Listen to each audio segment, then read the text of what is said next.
Olá, quando se fala em Alzheimer por mais de um século, a história parecia bem simples, sabe? Centrada em apenas dois culpados. Mas olha, a ciência está revelando uma trama muito mais complexa e, o que é surpreendente, bem mais esperançosa. Vamos entender juntos essa nova visão? E só para ter uma ideia da dimensão disso, estima-se que nos Estados Unidos 7,2 milhões de pessoas com 65 anos ou mais sejam afetadas pelo Alzheimer. É um número gigantesco que mostra a urgência da gente entender essa doença a fundo. Então, vamos começar pela explicação tradicional, aquela que dominou a pesquisa por décadas. Ela é focada em dois vilões bem conhecidos no cérebro. E aqui estão eles, os suspeitos de sempre. A história do Alzheimer sempre girou em torno dessas duas patologias.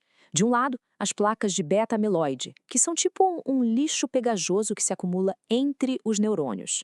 Do outro, os emaranhados de tau, que são como estruturas retorcidas que se formam dentro deles. Por muito tempo, a lógica parecia simples, né? Encontrou as placas, encontrou a doença. Só que é exatamente aqui que a narrativa muda, e muda drasticamente. Estamos saindo de uma visão focada só nas placas para um entendimento muito mais amplo, o de que o Alzheimer é, na verdade, uma falha de todo um sistema biológico. E agora a gente chega na principal reviravolta dessa história, o que está desafiando tudo o que se pensava e abrindo caminhos completamente novos para a pesquisa. Bom, aqui está o fato que começou a mudar tudo. Presta atenção.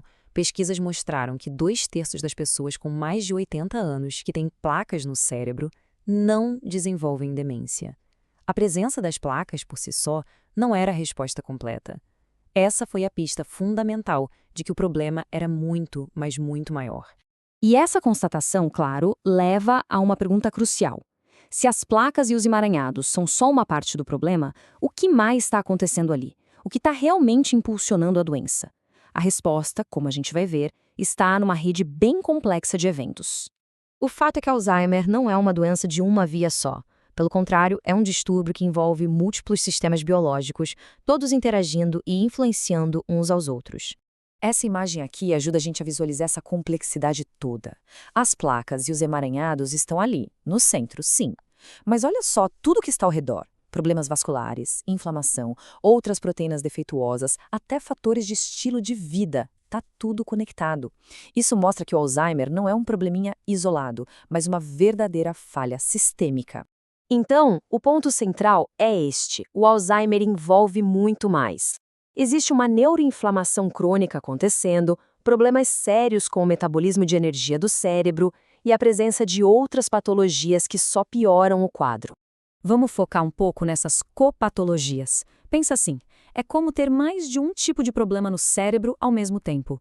Proteínas como a TDP43, que está ligada a ela, ou a alfa-sinucleína do Parkinson, podem se acumular junto com as placas de Alzheimer. E elas não só coexistem, elas interagem, formando uns agregados mistos que tornam a doença ainda mais severa. Certo, mas como é que a ciência lida com uma complexidade desse tamanho? A resposta está numa abordagem de pesquisa nova e muito poderosa. O nome dela é Biologia de Sistemas. A ideia é bem simples, mas genial.